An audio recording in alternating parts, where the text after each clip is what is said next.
Нағыз қасқарға түскен тазы дейді.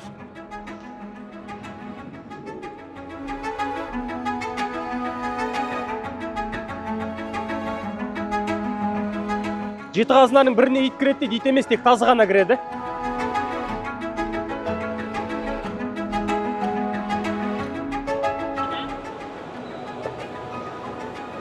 Мыш.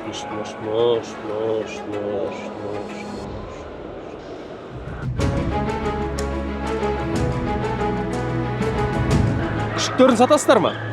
Жоқ, сатпаймын, қарғы бауына беремін. Өзімнің көңілімге ұнаған адамға қарғы бауына беремін.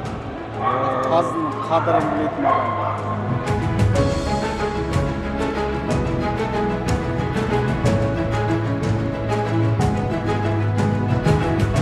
Менің аталарым бәрі халық жауы болып лагерьде отырған. 10-12 жылдан. Ассалаумағалейкум. Тауындағы түлкіні бабындағы тазалар, тозғындаған аққуды топтанған қарғалар дейді. Армысыздар, қайырлы күн. Жоқ, қайырлы күн емес, қайырлы таң екен ғой әлі. Қайырлы таң. Күндеріңіз шуақты және қуатты болсын. Шуақты бола қоюда не ғайбыл, өйткені көріп тұрсыздар ауа райы қандай екені. Тұман, жел, жаңбыр. Бірақ нағыз журналистке оның ешбірде кедергі емес. Жексенбінің таңында біз қайда кетіп бара жатырмыз? Қазір білесіздер. Жексенбіде ұйықтап жатпай, малмандай су боп, таң атпай, не сорым десеш, сіздер үшін ғой бәрі, сіздер үшін. Жаңбырдан қашып құтылып жабық ғимаратқа келдік па, келмедік пе? Біз Астана қаласындағы экспо орталықтамыз. Мұнда келген мақсатымыз, біз сіздерге жеті қазынаның біріне кіретін тазы иттерді көрсетеміз. Қазақ тазы 2024 көрмесі өтіп жатыр мұнда. Тек тазы емес, өзге иттер де бар, бірақ негізгі назардың барлығы тазыда. Тазы иттерді көрсетеміз. Қазақ тазыны қалай құрметтеп, әспеттегенін, қадірлегенін де білесіздер. Ендеше кеттік, бірге көрейік.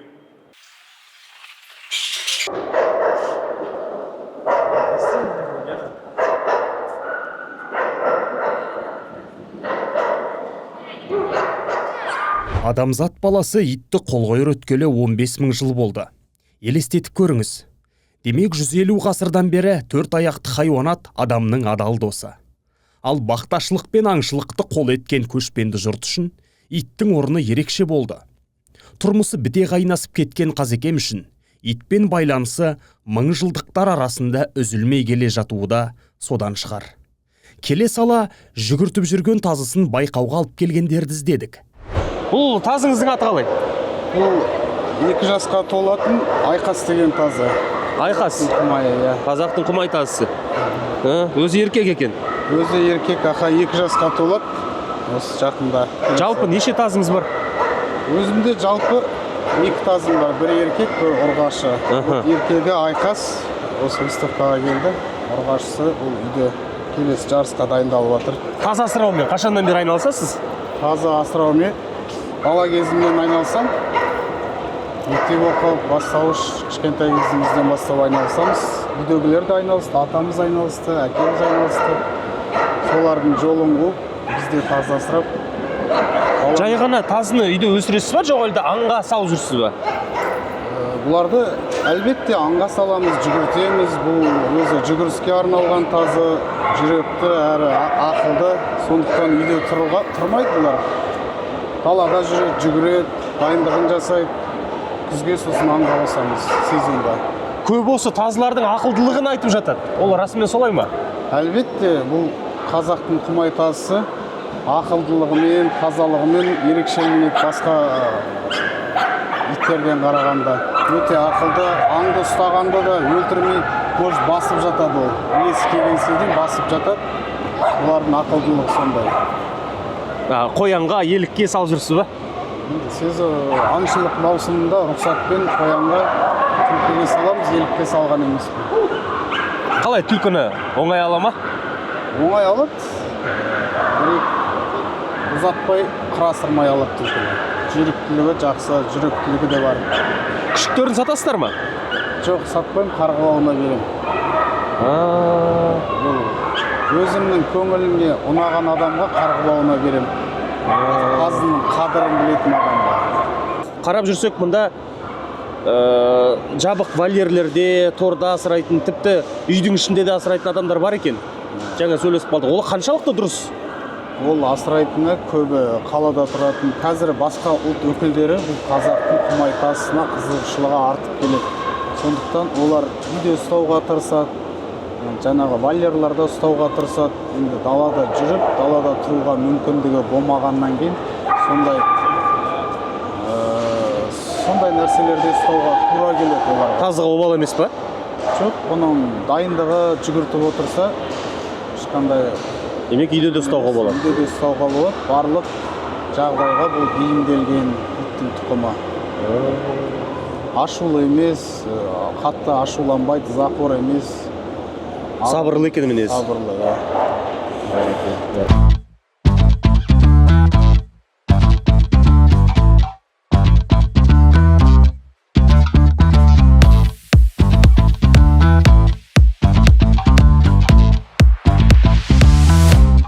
Қазір елімізде төлқұжаты, екпесі, яғни тәртібі реттеліп саналған 3000-нан астам тазы бар. Бұл негізі көрме, жаңағы бір атақ, титул беруге арналмаған. Бұл жаңағы комиссияға көрсету, шешуші іс-шара. Бірақ дегенмендей біздер арнайы бір сыйлықтар, жаңағы дипломдар дайындап қойдық. Біздің одақтың есебі бойынша шамамен 3000-3500 тазы қазір тіркелген. Бірақ олардың саны өседі. Себебі біз тиісті жаңағы осындай көрмелерге жасап, популяризация жасатын болсақ, бұл халық естейді, содан кейін бізге сол себептен келіп, құжаттарын алады, есепке кіреді. Сондықтан бұл осы 1-2 жылдың ішінде оның саны 2 есе, 3 есе өсіп кетуі әбден мүмкін. Комиссия мүшелері шетелден, арысы тіпті Франциядан келген қонақтар болғандықтан, қазақтың дәстүрлі құндылықтарын да көрсін деп көрмеге әкелу міндет еді. Бұл жерде қазақылықтың иісі аңқып тұрған өздеріңіз сезіп тұрған шығарсыздар. Қолыңа осындай қыран құсты қондырып, қос-қостан тазы жүгіртіп, және екі жағында осындай алпамсадай үлкен екі жігіт оққа қарың болып жүрсе, шіркін-ау өлеш. Кигенің түлкі тымақ, құндыз ішік. Осылай. Міне соңғы уақыттарда жалпы қазақтың құндылықтары, ұлттық киімдері барлығы насихатталып жатқаны өте қуантады. Мына бүркіт кішкентай болып көрінгенімен, мына тегеуріні мен шеңгелдерімен білекті қысқан кезде қатты сезіледі. Бұл әлі балапан. Ал мына жігіттердің жанында мен тұрғанда көп қабатты үйдің жанындағы жер үй сияқты болып қалады екен, Қазақ ұстасын бағалау керек, өстіп тарап тұру керек. Қызымды да қайт тарайсың дегенше сөйтіп тарау керек.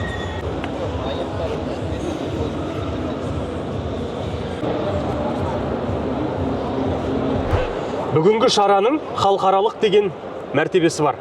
Себебі Өзбекстан, Қырғызстан, Ресейден, тағы да басқа алыс жақын шетелдерден қатысушылар келіп жатыр.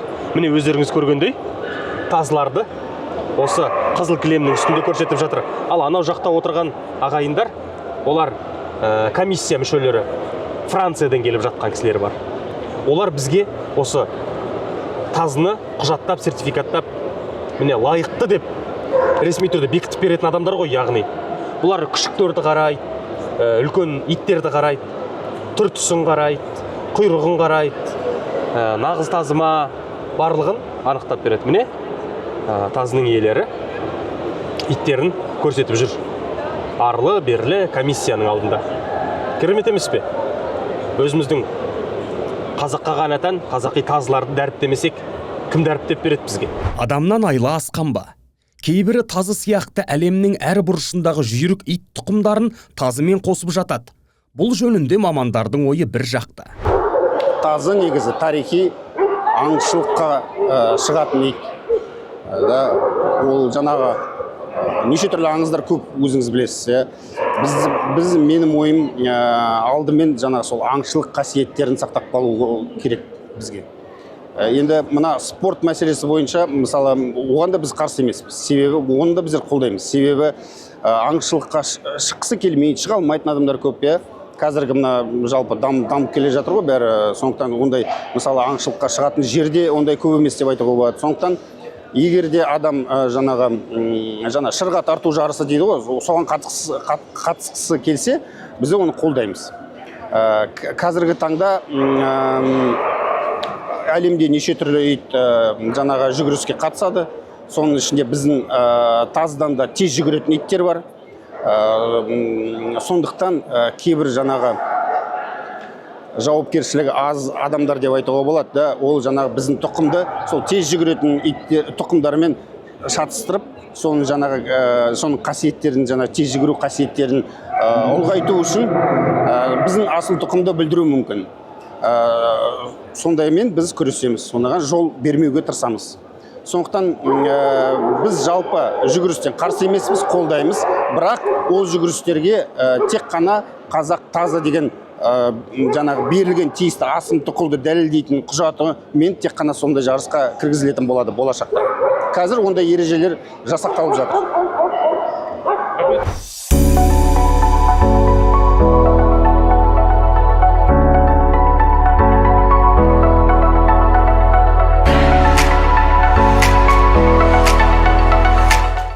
Бұл иттің аты Таймас. Менің де Таймас деген итім болған. Бірақ ол Орта Азия төбетеді. Мынау міне тазы. Жалпы тазы деген сөздің артында таза деген сөз жатыр. Яғни тазалық, таза деген сөз. Нәті таза хайуанат болғандықтан Қазекем бұны үйге кіргізуге рұқсат еткен. Тіпті иесінің жанында төрден орын алып жататын тазылар да болған. Ақан серінің базаралысы болған білесіздер. Жеті қазынаның біріне ит кіреді дейді, ит емес, тек тазы ғана кіреді. Сондықтан да міне осындай. Бұның бір ерекшелігі адамға, балаға тимейді. Және тамақ тұрған бұрышқа көзін сатпайды. Тіпті үйде иесі адам болмаса да, адам жейтін тамаққа тіміскіленбейді. Сондай тазалық үшін қазақ аса құрметтеген.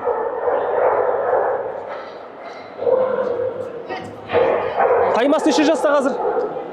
1-8 ай. 1-8 ай. Аңға салып жүрсіздер ма? Бәрекелді. Қай жақтан келдіңіздер? Павлодар қаласы. Павлодар. Міне, Керекудің тазысы.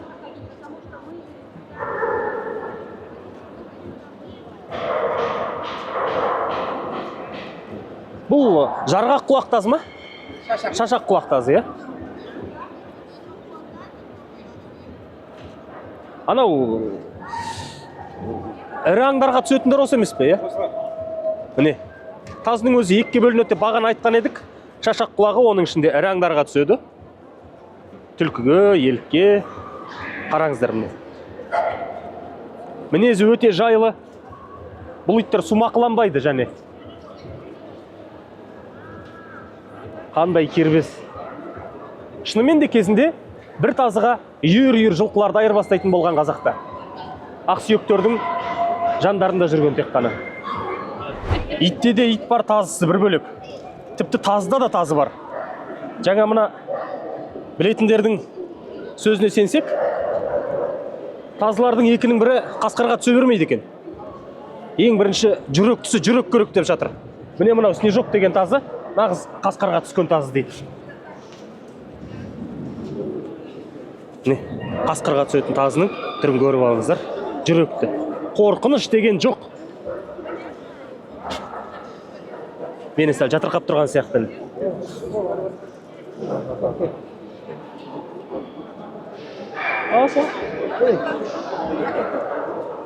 Қаласы кетіп жүрмесің азы? Тазыларын ертіп келгендерде есеп жоқ. Саптама етігіне қамшысын қысқан қарттар мен тымағын баса киген бала да жүр. Сенің күшің ба?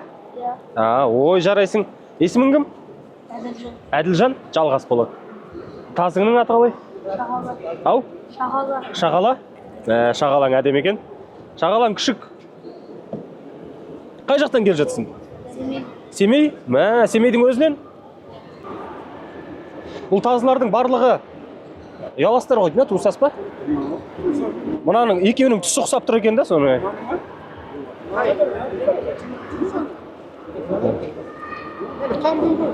Шағалам өжет екен.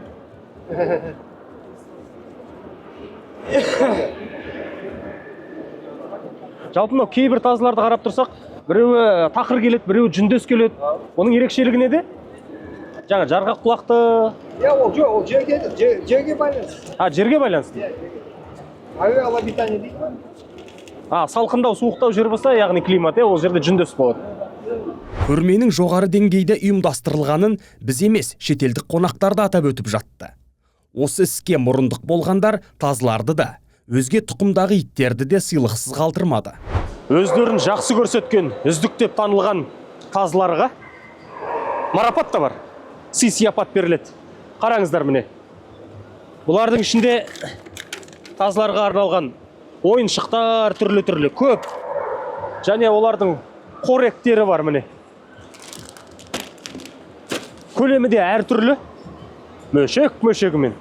Сонан кейін мынандай кубоктар табыс етіледі. Және мынандай әдемі тазының суреті бейнеленген төс белгі бар. Қараңыздар. Ал мынау жеңімпаздарға ұсынылатын кубок. Мынау менің түсінгенім бойынша ең бірінші орын бас бәйге сияқты ғой. Міне мынаны бүйтіп жалпы көтеру керек, енді оны тиіспей-ақ қояйық. Тазының сырын жақсы біледі. Кезінде үйірімен асыраған деп елдің бәрі Михаил деген адамды айтты. Тазы маман атанған өзге ұлт өкілін көрейін деп көптің ішінен іздеумен болдым. Ақыры таптым.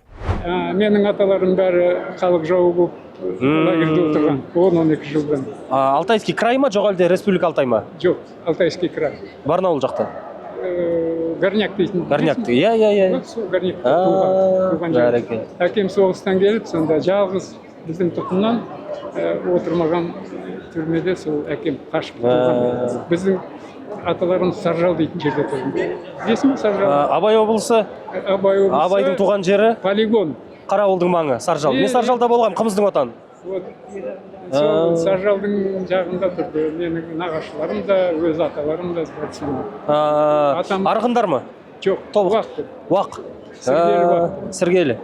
Бәрекелді. Баян Батыр, Қамбар Батырдың ұрпақтары. Бәрекелді. Міндетіміз тазыны насихаттау. Дегенмен әр елден әр түрлі иттерді Қазақстанға алыстан алып келгендердің де еңбегі бар ғой.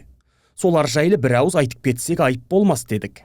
Таз иттер көрмесі болса да, бірақ бұл жерге әлемнің түкпір-түкпірінен кинолог мамандар келіп тұр. Өзге ит тұқымдары да бар. Қараңыздар мысалға. Мынау жерде немістің атақты доберманы. Міне, төу шіркі мынау. Орта Азияның овчаркасы. Төбеті, алабай. Ана жақта док деген ит ане. Өтті үлкен болады. Жүр, жақыннан көрсетейік. Міне. Док деген иттер. Қараңыздар. Бұл кәрі құрлықта Еуропада аристократиялық ит деп саналады. Яғни ақсүйектер үйлерінде ұстаған ит. Мұнан қара міне. Орта Азияның төбеті. Басы деген міне бұқаның басындай. Үлкен ит. Алабай.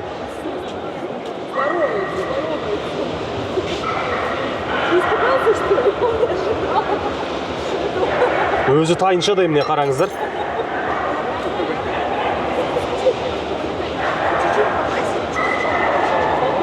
Ал анау жақта атақты питбуль тұр әне. Питбуль терьер американдық.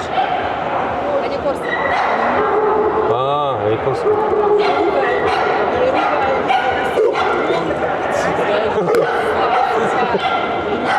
Жылан аны.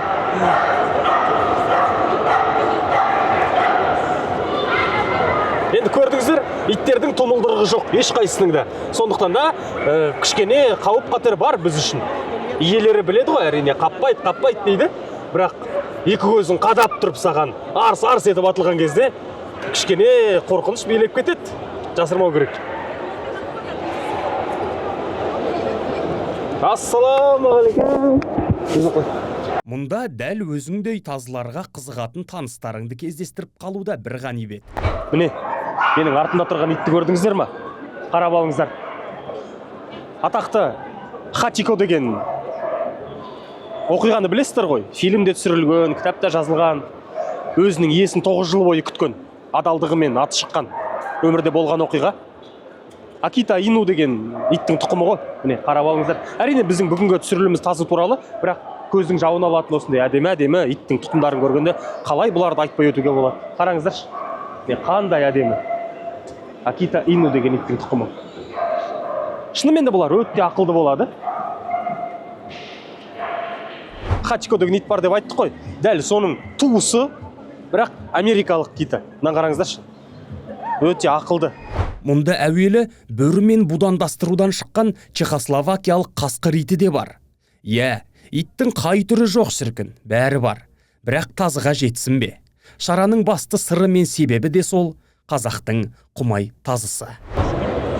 Жалпы, екі ауыз сөзбен ғана бүкіл дүниені суреттеп беретін Қазекемде бұл таз ит туралы да нақыл мақал мәтелдер өте көп. Мәселен, кіршіксіз болсаң тазы дүр, жұмсақта болсаң қазы дүр дейді. Заманың түлкі болса тазы боп шал дейді.